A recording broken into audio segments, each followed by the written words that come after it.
Speaking of Courage podcast, what's up, man? What's going on, Donnie? How's everybody doing? As far as I know, well. You're speaking for everybody, right? Who's everybody? I don't know. The whole world. Yeah. What you got going on? Nothing. Same old stuff, man. Yeah. You?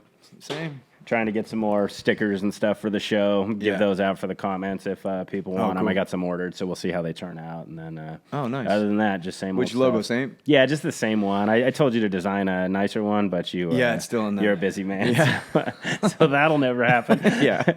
But we'll stick with our combat infantry badge one. Yeah. I think I did start that, and I just I'm sure you did. never finished. No, really, I bet you I did. I didn't say I got far with it. Donnie's an extremely talented artist, but he's also does 8,000 things. And You're always giving me crap about how much I'm doing. Yeah. So, all right, where are we headed today? You tell me. This is the Donnie Guess Show. This one's actually going to be complicated. I don't know if you're going to get this one. I won't. Just guess. World War II. Close. It's Korea. Okay. So we're doing Korean War, Marine Corps. So this is a little bit... So this helmet went with this? Yeah, the Marines started experimenting with the camo before everybody else did. Yeah. You'll see the camo covers in World War II. They had some camouflage uniforms, the frog skins and the jumpsuits and stuff, probably using the wrong terms. But they still use the herringbone twill or the ODs or whatever you want to call them. So you'll see the camo helmets, and then you'll see some of the other stuff get integrated. And these are just later. Suspenders?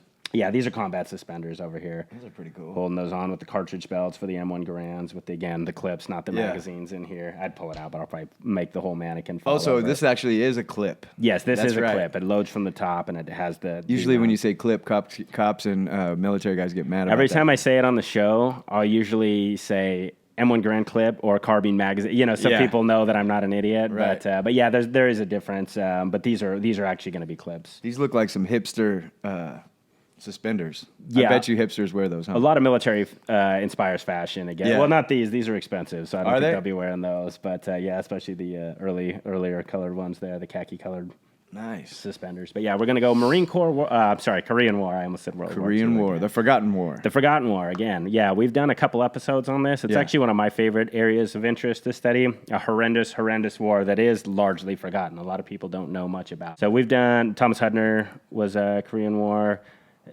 The pilot, Jesse Brown. Somebody in a trench that got... Rudy Hernandez. Yes, Rudy. Yeah, we've done several. Sometimes I get the shows mixed up. I also get them mixed up with ones we haven't done yet that I'm prepping for and everything. But Korean War was 1950 to 1953, and we lost over 30,000 people. I believe there was 3 million people killed in the Korean War overall on both sides, including civilians. So it's a horrendous, huge, impactful war in military history and world history. But in the United States, it gets overshadowed by World War II and Vietnam and everything. Yeah, that's weird. Why is that? There's a number of reasons. One, it wasn't a declared war. It was a policing action. It was 5 years after World War II, so it was overlooked because we had just fought this major war. People didn't want to go. People didn't want... So in comparison to World War II, it seems smaller. Correct. And That also, it was, again, an unwanted war. A lot of these guys were called back up for service that didn't want to fight. It didn't have a defined victory. It was kind of a stalemate, even though, in my eyes, it's a clear victory, based on our war goals, what we set out to accomplish, I think we accomplished. What are the motivating factors that a war needs to be considered a success after? That's a good question, Donnie. So in the eyes of the public, it depends on who you ask. To me, it's what your war goals are at the start and whether or not you accomplish them. Because North Korea invaded South Korea. We were trying to prevent South Korea from being overrun and being, forced into communism, essentially. And we did that. We stopped them at the 38th parallel. We've talked about this before. If you look at a satellite map of the Koreas, North Korea is black, with no technology and lights. And South Korea is one of the most booming economies in the world. Their cities are, as big as New York City. I think we clearly, in my opinion, we won that war. We pushed them back. We stopped them. We stopped South Korea from being overrun. We kept them their own government. So to me, that's a win. But to other people, it's, well, you didn't, North Korea still comes like, well, that was never our war goal. That was never our initial war aim in 1950 when we committed UN troops to the fight. But it's a complicated issue. It's kind of the same as what is a war, because some people say it wasn't a war, it was a policing action. Well, to me, a war doesn't have to be defined by Congress or by acts. Yeah. A war is going back to, the first freaking tribes that started picking up rocks, and even when we were cavemen, and going to assault another unit of individuals and stuff. I mean, in its most primitive sense, that's a war. It doesn't need a paper to say that it is. So just depends on who you ask, I guess. What kind of enemy does it need to be? Doesn't matter? Doesn't matter to me. It's easier if it's a dictator type of situation, or, you know what I mean? What do you It think? depends. I mean, again, World War II, what did victory look like in World War II? Hitler's dead, Hirohito's out of power, we're occupying these countries, so that's what a clear, obvious victory looks like to people. Yeah. You know, in the Civil War, the Confederacy's broken, you know, they've been brought back into the So Union. there's that defined goal at the Exactly. end So it's a that little bit shows. that's a little bit easier than we've established a demilitarized zone on the 38th parallel. Right. So That makes sense. yeah. Okay, so who's our hero today? Okay, so today we're doing Charles Jean Abrell. I hope I'm pronouncing Abrell? that right. Abrell, Abrell, I believe. Okay. Charles Jean Abrell, and he's going to be born in Terre Haute, Indiana. Is that how you pronounce that, Terre Haute? I would imagine. I believe it's Terre Haute, Indiana, on August 12th, 1931. And he's going to have one older brother and one younger sister. And his dad was actually a career Navy man. So he comes from I don't want to say a whole military lineage, but his dad is actually in the Navy his whole life. You know, he's a lifer in the Navy. So that's going to be impactful to him growing up. Okay. And being born in 1931, that means in 1941, when Pearl Harbor's attacked, he's going to be 10 years old, right? Okay. So again, the whole country is going to be galvanized by Pearl Harbor. But think about how different it is when you're a 10-year-old and now your dad's gone off to war. Yeah. Your dad, you've seen him in uniform your whole life, but now he's going away. So it's going to be a lot more real, right? You're going to be worrying about your dad every day. And this is... your dad's not going to be calling home all the time. You're going to be getting letters sporadically. So as a 10-year-old, you're going to be listening to the radio. You're going to be hearing the news. You're going to be wondering if your dad's okay. And he's probably like superhero to him. Exactly. He's going to be just this man that he looks up to. Yeah. So that's going to shape the way someone like Charles and these other kids are going to be seeing life. And when the war ends, he's about 14 years old. So during this time, you know, from 1 to 10, sure, that's your childhood, but from 10 to 14, that's when you're becoming a man, essentially. Yeah, he's going crucial. to be living under this cloud of war. Everything in the country is shaped by war. And he's going to be seeing his older brothers, his older friends, his older neighbors. They're going to be going off to fight, and some of them aren't coming home, and you're hearing about these battles, and you're hearing about, you know, all these adventures in the Pacific and Europe, and guys are going to be bringing home these war trophies and stuff. So that's going to shape his young life, and that's going to be the same for a lot of these kids that are going to grow up during this era. Imagine that before social media, before the internet. Exactly. And it's just all these tales. It had to sound really cool. Right. Yeah, you're only hearing the Yeah. exciting parts, you Yeah. know, and it doesn't matter when you're a kid, if somebody's even trying to tell you about the malaria and the mosquitoes and the jungle rot and the enemy and stuff, you're only hearing adventure and camping and stuff. Well, And, it's a time period where you didn't travel far from your house. Exactly. You know what I That's mean? A lot of right. people stayed put. And now you might have a neighbor who was a fighter pilot, you know, in Yeah. Europe, and you might have another neighbor who was on Guadalcanal or somebody that was You can't at even Pearl fathom Harbor. what that would be like. So These it are had gonna to be have sounded awesome. exotic and just awesome. I Yeah. mean, you're reading those boys' magazines Yeah. of far-off travel. I mean, when we were kids, you watch Indiana Jones and stuff. We really had troops that were stationed in Egypt. They were going Exactly. around exploring this kind of stuff. So, no surprise. As soon as he turns 5 days after he turns 17, he's going to join the Marine Corps because that's going to be his goal, right? He's been shaped by this. So in 1948, he's going to join the Marines.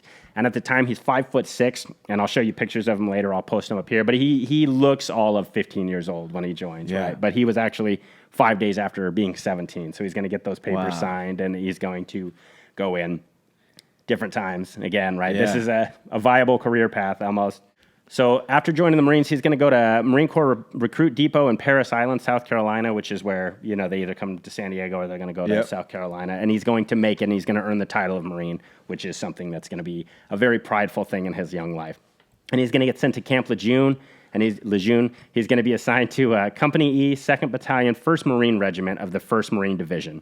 Okay, so again, joining in the late 40s, this is right after World War II. So all the guys he's going to be serving with and all of his drill instructors and all of these senior NCOs, these are going to be World War II vets. You're going to have guys Crusty that vets. fought on Iwo Jima, guys that fought on Guadalcanal, Hard asses. Saipan, Tinian, Peleliu, all these places. Yeah, so these were already your heroes. Now you're training with them and you're seeing it. Yeah. And you're going to be taking things very seriously because they're not playing. They're not playing around. But there's no war on the horizon. We just won the big war, right? World War I, they called it the war to end all wars. But World War II was seen as this triumphant moment. We've defeated Nazism and fascism and Japanese imperialism, and now we can kind of rest. Yeah. Unfortunately, that wasn't the case.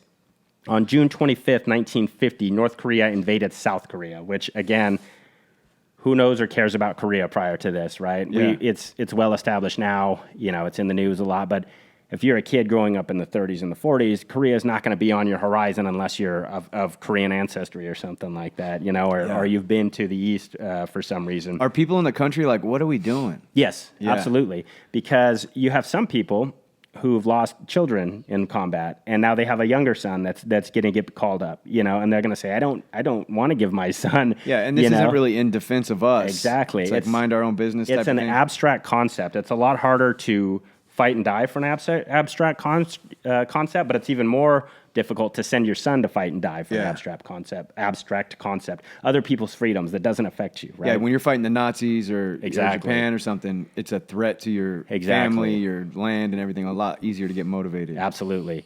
And that's what happened here. And then I got a lot of these guys, like I said, they served their time, but they were in the reserves now. So they're at home trying to live their lives, and all of a sudden they're getting recalled to active duty. So you definitely had your gung-ho guys still joining, but you also had guys that were being forced into this that are saying, hey, man, I gave 3-4 years of my life for this country. Why am I back into service? Is there also like an arrogance coming into it? Like we just smashed Germany, we just did all this stuff. Come on, this Korea thing ain't gonna be nothing. Well, yes and no. I mean, I think the average troop would have definitely been, you know, who are these Koreans? What are they gonna do? We like you said, we just smashed the 3 greatest world powers. We're gonna be able to steamroll these guys. But the reality of the situation was our army had drastically downsized. I've shown you pictures and videos before of them just destroying all of our equipment and turning them into housing. The U.S. Army had 1 combat-ready division. Okay, we had, I think, 10 divisions, but only 1 was actually combat ready. Most of our troops did not have the capability to fight. We were a paper army, okay? So sure, it seemed like that, and the public might have thought that, but it was not that way. We didn't have the capability to fight, and we didn't have the initiative. North Korea invaded South Korea. They steamrolled across the border with tanks, right? These South Korean troops are trying to defend themselves, but they don't have the equipment.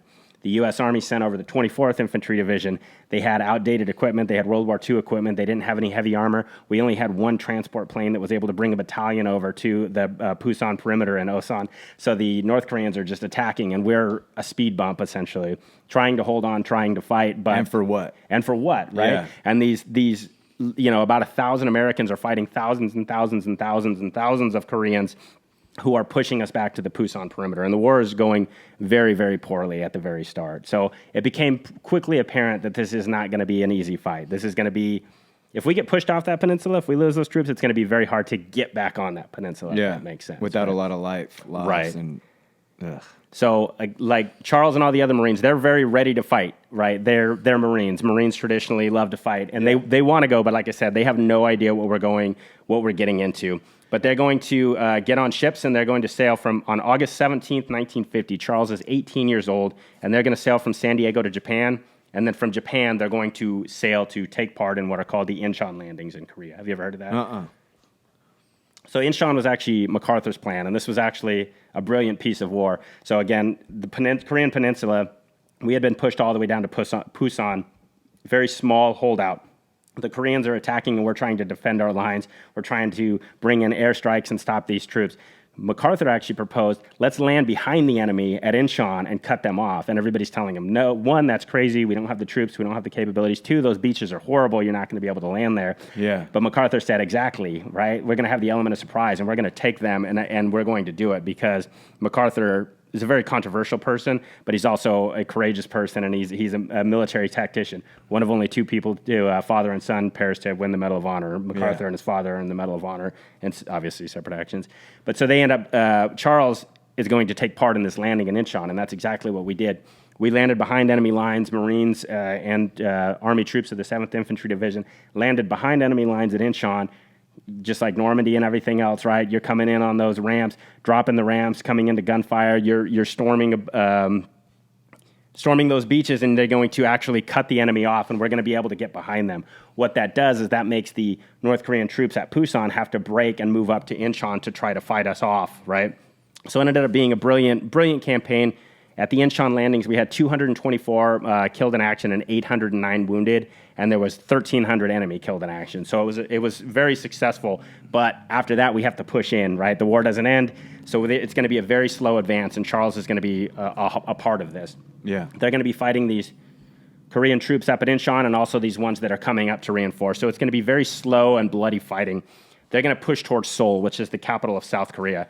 And on the way, they're going to be having to fight through these roadways, right? We're trying to bring our troops and equipment up, and the enemy's going to be ambushing on these roads. So 18-year-old Charles and all these other young Marines and some older Marines who, again, could have been World War II vets, are going to be fighting until they make it to Seoul, which is, like I said, is the capital. On September 22nd, 1950, they're going to push into Seoul. Think about going from, he's 18 years old, a beach landing, which is intense, roadside fighting, and now you're in the city. And we've talked about this on the show, or you could just imagine. Nothing's worse than urban combat. Yeah. Buildings are naturally fortified. If you have a brick building, that's a fixed fortification, essentially. Right. You want to have 3 to 1 on. They're already there. They're already fortified. There's going to be machine gunners up in the parapets. There's going to be snipers everywhere. This is just going to be a nightmare for the attackers, because every road is a fatal funnel. It's a natural barricade. Every crossroad, the enemy can set up one person up in a window, and you're going to control that whole intersection, right? You don't have the element of surprise. They know you're coming because they can see you from this natural high ground. They also, the enemy, they put sandbag positions all over. So they had 8-foot-high sandbags every 300 meters. There was walls of 8-foot-high sandbags that had machine gun pits at every major intersection. Every major intersection had mines and anti-tank guns. So you're pushing through, you're taking sniper fire, you're taking machine gun fire from those buildings, and every time you get to a major intersection, there's a giant new fixed fortification with anti-tank weapons and machine guns and mines. So you can't just rush into it because the mines are going to kill you. So you have to methodically take these mines while you're taking fire. So each one of these obstacles, once the Marines figured out how to kill them, took about an hour each of these obstacles. So not only do you have the combat, not only are you watching people die, not only are you afraid, but you're going to be exhausted because you're moving an hour. You know, you fight, and then for an hour you're going to be pinned down trying to block this obstacle. Intersection by intersection, house by house. You know, fighting for feet, kicking open doors, rushing in and shooting somebody. Once you take them, you're going to take fire from across the street, because it takes a lot less people to defend a city than it does to attack one. And were the South Koreans, what were they doing? They were with us. Yeah. This was actually a UN operation. So these were mostly American troops here, but through the whole Korean War, we had Turkish soldiers, we had Dutch soldiers, we had British soldiers, we had Ethiopian soldiers. This was a UN offensive. This was the first major use of the United Nations, and everybody was fighting, and everybody gave a lot. You'll see a lot of Korean War uniforms with other units' patches on them and stuff, because it was actually a legitimate unified fight. That's cool. So eventually on September 29th, they were able to take the city of Seoul, which, thank God that fighting is over. So now 18-year-old Charles, he's fought at Incheon, he's fought on the roads, he's fought in Seoul, but there's no time to rest. So they're just going to push on forward, and they're going to continue seeing combat, this Marine division in Charles. So how do they make sure when they pass through Seoul, how do they make sure that the North Koreans don't reoccupy when they bounce? I mean, obviously they're leaving units behind, but that's essentially what it is. You have your tip of your spear, your infantry guys. They're going to be the thrust. They're going to be pushing through.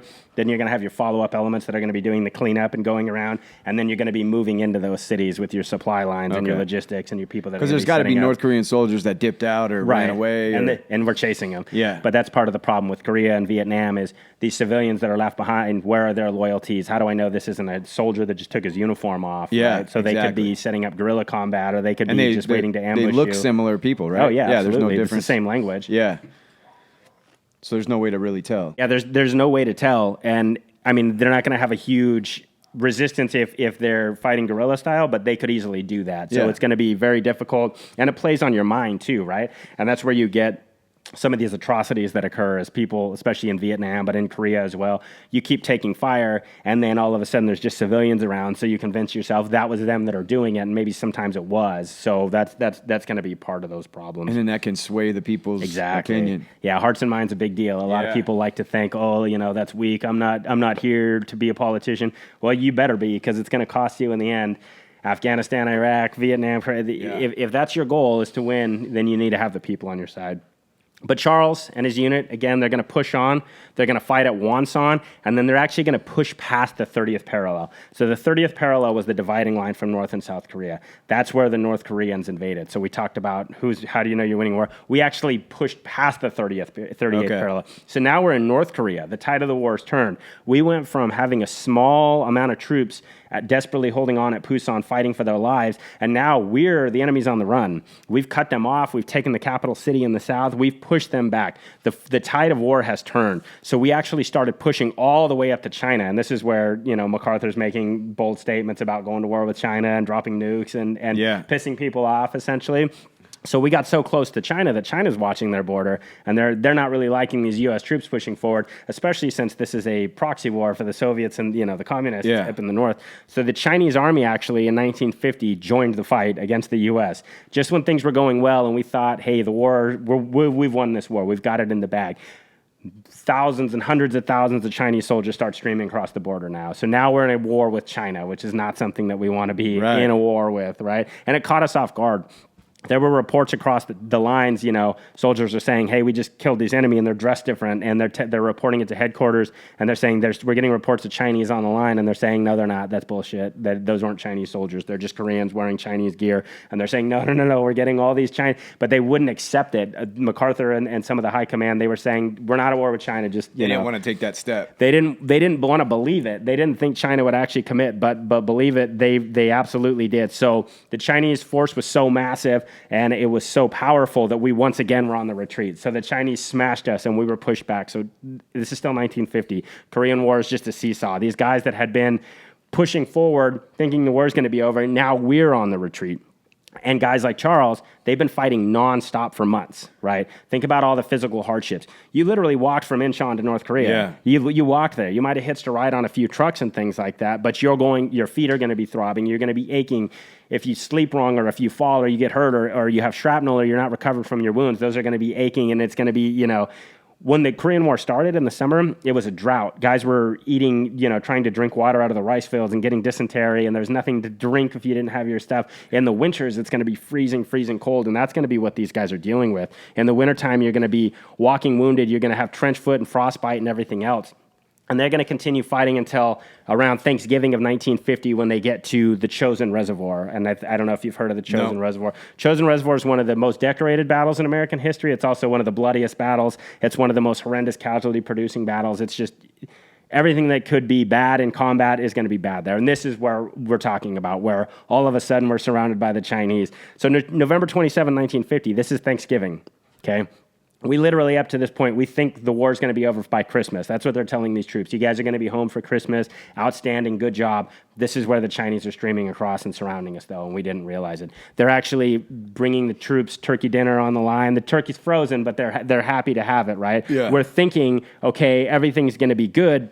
The war's almost over. How much longer can this last? But then at places like the Chosin Reservoir, there were so many Chinese. We had 30,000 U.S. troops surrounded by 120,000 enemy troops. 30,000 surrounded by 120,000 enemy troops. Wow. And this is going to be, like I said, one of the most vicious campaigns in American history. Our guys were just completely cut off. The Marine Corps units were completely encircled with the buffer of I believe it was the 5th Regimental Combat Team. Our Army's troops that were kind of there were able to hold them off a little bit until they got slaughtered and had to stream back to the lines.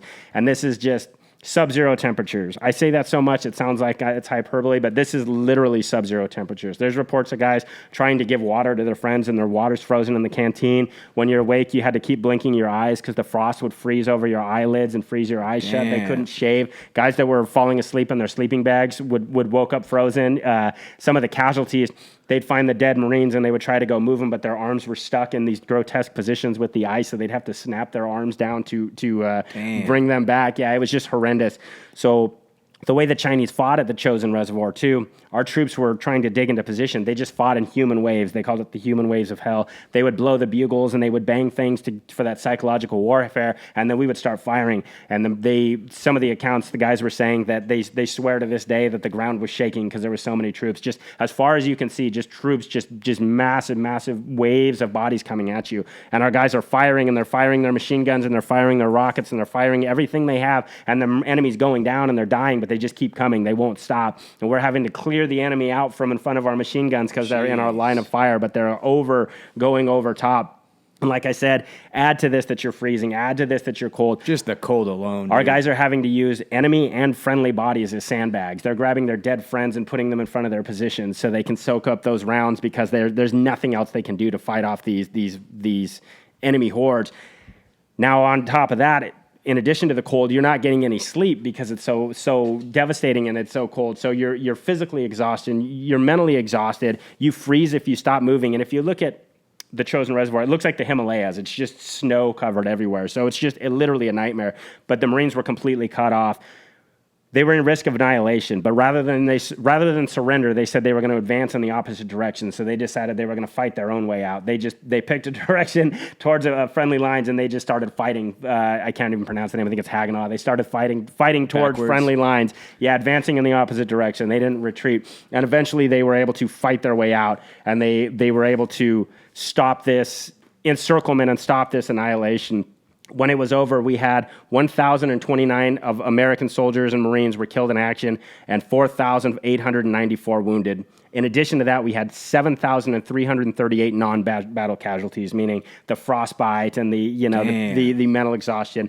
There were 48,000 enemy casualties. That's how many of these guys that we had fought off here. But this is what the Korean War was, and this is what is forgotten, which is crazy, right? So by now, Charles is 19 years old. 19 years old, he's been fighting nonstop. So he's definitely a seasoned vet at this point, right? He's going to continue fighting through 1951. The research was a little hard on this one. The records are hazy, but according to a newspaper article, he was wounded he was wounded while he was in combat at some point, which I don't have the date for, so I don't know which action that was. And according to a newspaper article, he received 2 citations for valor.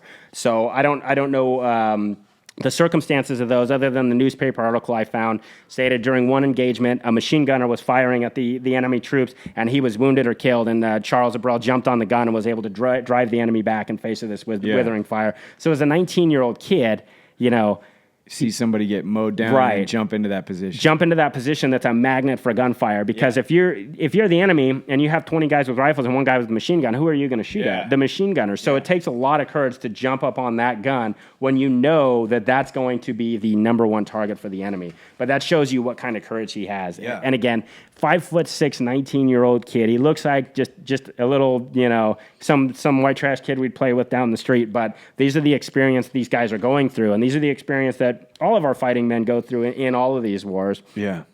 On June 10th, 1951, in Haenyeo, Korea, Hanyang, we'll go with your pronunciation. Hanyang. Charles is 19 years old by this point, and they're going to find themselves on a place called Hill 676, which is another one of those things about Korea and Vietnam. A lot of these places we fought, and these guys died, don't even have names, right? They're just designated by the elevation of the hills or whatever it is on the map, which is sad, but it is what it is. It just shows you how almost insignificant the war was in certain ways. We don't have these names, or even you have names like Pork Chop Hill that people made up, but it's not like Gettysburg or Normandy. It's Hill 676. But they're going to be finding themselves fighting in this hill country now. Yeah. Up one hill, down the next. Up one hill, down the next. So I keep reinstating this, but Charles fought an amphibious landing. He fought a countryside push towards Seoul. He fought in urban combat. He fought at Wonsan. He fought at the Chosin Reservoir, which is, again, one of the most horrific battles in American history, this frozen wasteland. And now they're fighting in these hills. So what that means, again, all of you guys that go up and you hike and things like that, imagine fixed enemy fortifications on these hills. Imagine when you're walking up those trails, at any point, the wood line can open up because they're hidden there, right? So you're going to have to fight up. You're going to have to fight against a well-entrenched enemy. You're going to have to fight against the high ground, and you're exhausted. You have to push forward.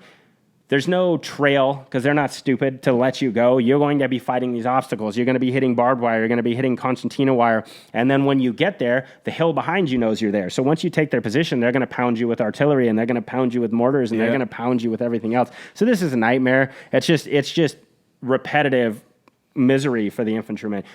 Every hill you take, even if you're successful, you're going to lose one or two guys. So eventually the odds of surviving are going to get smaller and smaller as you're watching your buddies get hit. Yeah. You're watching, just a matter of time. It's just a matter of time, and it's almost, how am I going to get it? Yeah. You want that $1 million wound. Hopefully I just lose my legs and get to go home versus I'm dying on a hillside, leaking out, thinking about my family. But this is what they're going to be doing. So as they're fighting, Charles is going to be a fire team leader. He's going to be in charge of several guys, and they're going to be assaulting these positions, and they're going to be taking this ground, because if they don't, somebody behind them is going to have to do it. If they don't take this ground, their buddies are going to get killed. So, they're the ones that have to do it. On one of these hills, though, they're going to find themselves pinned down by accurate fire from an enemy bunker on a high ground. Moving along that trail, you're hiking in these hills, you start getting pinned down. The fire's so intense and it's so accurate because of their position that if you even move, you're going to get shot. So all you can do is pin yourself to that ground and hope you don't die, right? But how long can you do that for? Because the longer you lay there, they're going to get you. They're going to get you with mortars. They're going to get you with indirect fire. They're going to get you with artillery. Or their infantry can sweep. They can flank you and they can come down. So it's not a foolproof position. But are you going to be the one that's going to stand up and take that round? Yeah. Every time someone stands up, they're going to be getting hit. So this is terrifying. Any movement is going to draw fire. So it's just going to be, worst case scenario. But someone's going to have to do something. So Charles, being a 19-year-old with I would say years of combat experience in months, just the most horrendous fighting you can have, he decides that he has to do something. So Charles, despite the danger, he's going to stand up and he starts rushing forward through this intense enemy fire. And because he has that courage and initiative, he's able to make headway. So all these other guys are going to be pinned down. Charles is going to stand up and he's going to rush through the enemy. And he's also going to be rushing through our friendly troops who are trying to move forward. He's going to bypass them, and he's going to start firing at the enemy bunker. While he's doing this, just like we talked about, the enemy's going to focus their fire on him. If you have 20 guys laying down and one guy rushing you, you're going to fire at him. So now Charles is taking the full brunt. He's taking machine gun fire, he's taking rifle fire, and they're throwing grenades at Charles, right? But by doing this, he's allowing his guys to get to more advantageous positions. They're not paying attention. Exactly. So Charles is rushing forward, making himself a target, and his guys are able to crawl to safety. They're able to crawl closer to get better positions to fight from, or they're able to fall back to safety. But Charles is going to continue his charge. So you imagine an enemy bunker with Chinese or Korean soldiers. They're firing at this lone guy, and he's going to be rushing at them. So they know he has to be stopped. They can't hit him with direct fire, so they're tossing grenades down. And as Charles goes forward, one of these grenades is going to explode, and Charles is going to get ripped apart by that shrapnel. So he's going to feel that shrapnel inside of him, but he's not going to stop. He's going to keep charging forward. The momentum has not stopped. Once he gets hit and he's bleeding, it almost invigorates him. He starts yelling for his guys to follow. He's yelling, "Come on, follow me." One of the things about grenade shrapnel is you don't know how bad you're hurt either, right? Because it's not as simple of saying, you got one or two pieces of shrapnel. You might have dozens of pieces of shrapnel. It might be all over your body. Unless you can look down and assess yourself, you don't know if your arm's ripped off. You don't know, if you're bleeding to death or if you just have a minor wound. But with his blood dripping from all over his body, he's screaming, "Let's go, move forward. Come on, man, follow." So these guys are getting inspired to follow him. And Charles is going to keep assaulting, and he's going to get closer and closer to this bunker. And he starts firing his rifle, and he's trying to take it out with direct fire. But because of the angle of the hill and because of the way the bunker is, he can't get to it, right? He's going to need a rocket or a missile of some sort or even a grenade. But he doesn't have anything available. All he has is himself and his rifles and his grenades that are on him. He can't call back and get mortars. He can't call back and get artillery. There's fighting all over the line. So he decides he's going to just charge forward. I got to get it close enough to this bunker to stop these guys from killing my friends, to stop these guys from killing my men. I have to close the distance with that bunker. And you have to know it's suicide at this point, right? Yeah. Because the closer you get to them, the better odds they have of hitting you. When you're going up that hill and you're getting in those culverts and those defilade, you're protected for a bit. But every time you stand up and move forward, you're increasing your odds of getting hit, and that's exactly what happened. So Charles charges forward again, and again he was hit. All these guys that are behind, they're watching, and they're cheering, and they're getting their courage, and they're thinking, hey, look, Charles is making it, he's going, and they're watching, and then they watch in horror as he moves forward, and then he's struck down, and he hits the ground, right? He's cut down by gunfire, but he only stays down long enough to look at his wounds and collect himself. So rather than laying there and, waiting for somebody to come help him or waiting for somebody else, he's going to look at his body, and he's going to see how bad he is. He's going to see, am I going to survive this or what? But he only stays down long enough, like I said, to collect himself, maybe fix his gear, and then he charges again. So imagine watching from behind, this body go, get hit by grenades, move forward, get hit by rifle fire, go down, and get back up. So now the enemy's solely focused on him. Yeah. All our other guys that were moments ago pinned down and going to die if they move, they can move freely now. They can advance forward. They can carry out this assault, or they can drag back their wounded. Okay. Right. So if you're a wounded Marine in the back, you have a life now. You have a chance because Charles is putting his body in front of you.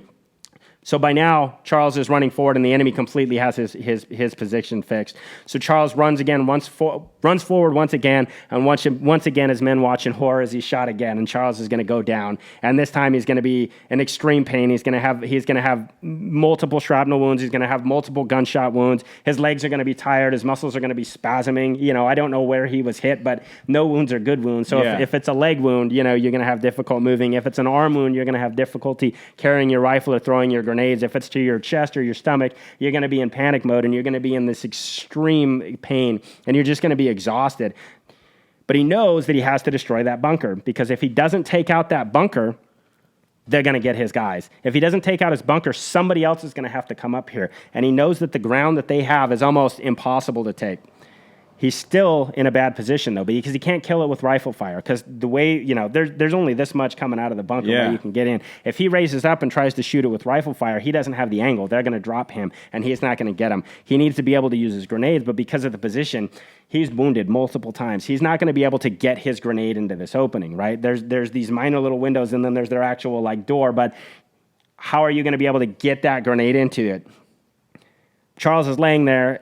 The longer he's laying there, the weaker he's getting. The blood is leaking out of his body, right? He's going to be getting weak. He's going to be fading. He's probably knowing he's dying. Who knows what he's thinking? If he's thinking of his family back home, but more than likely, he's looking back at his friends, and he's seeing his friends, and he's seeing that they're scared, and he's seeing that he's pinned down, and he's seeing that they're desperately fighting for their lives. So that's when Charles made a decision. He knew that he had no other way to kill this enemy other than to use his own body. So rather than trying to fire his rifle, or rather than trying to throw grenades, Charles took a grenade in his hand, he pulled the pin, and he held on to it. And if you don't know about grenades, until you release that spoon's not going to pop. You can hold it all day long. But he pulls that pin out. So now if he lets go of that grip, that grenade's going to explode shortly thereafter. So Charles stood up, and he once again charged into that enemy bunker. But this time he knew that it didn't matter if he got hit, or it didn't matter what happened, because he has that live grenade in his hand. So Charles physically threw himself into the bunker with the enemy soldiers. Holy shit. Voluntarily giving his life. Charles charged through the bunker, and regardless of whether or not they were shooting him, as soon as he breached, he let go of that pin, or he let go of that spoon, whether intentionally or he waited until his body died. But that resulting explosion killed all of the enemy gun crew inside, and it allowed his men to live. So that was the explosion. Like I said, it killed all of the enemy soldiers, but it also killed Charles in that assault. Oh my God! And, he had voluntarily sacrificed his life, and this allowed his men to collect themselves and move forward, and they were able to take that kill. Damn! And just to reinstate, Charles was 19 years old. 19 years old at the time of his action. Oh man! So that's the story of Charles Abrell. But that's a beautiful example. I mean, we talk about jumping on grenades, or you talk about running machine guns. 19-year-old kid, 5'6". He might have got taller. He might have had a growth spurt. But when he joined, he was 5'6". And like I said, I'll show you his picture. He's a young-looking kid, 19 years old. But it's almost sad if you look at it. His whole life's been shaped by war, right? Yeah. His life since he was 10 years old, prior to being 10 years old, because he had a naval father, but from his adolescence was World War II, this shadow of this great cataclysmic event, but that shaped who he was, and that made him realize, sacrifice and brotherhood and all these things, and you can almost imagine him reading comic books or reading these stories and wanting to be a part of that, and then he joins the Marine Corps, and you're going to be looking up to these older Marines who fought all these magnificent places, and then you find yourself in Korea. They always talk about, you're not fighting for your country in combat. You're fighting for the man next to you on your left and right, and that's absolutely true. And this is almost a pure example of that. When he got hit the first time, he was already a hero, right? Yeah. He could have stayed down. He could have waited for a litter. When he got hit the second time, he was too far forward, but he could have stayed down. He could have laid there and waited for advancing troops. When he got hit again, he could have stayed down, right? Yeah. But he looked back at his guys. You got to imagine, right? Realizing, I'm so far forward, I've made it this far, but as that blood leaks out of your body, I just imagine a panic is where I would be. It's hard not to. I mean, I can't put myself in the place of someone who's dying because I've never been dying, but I've been hurt, and I've been, when you're in panic mode or when you think you're going to die or whatever that may be, and you think about your loved ones. If you have kids, you think about your kids, you think about your mom. But men like Charles and a lot of these other Medal of Honor recipients, they're not. They're thinking either they're seeing red and they want to just destroy that enemy that hurt them, or like I said, in this position where he was, I feel like he's looking back at his guys and he's seeing it go poorly for them. And these are guys that I keep mentioning all the places he's fought. They fought there too. these guys have fought with him that long. You know, they might have shared a canteen with him. They might have protected him at some point, and he's their team leader. He has an obligation to these guys at 19 years old.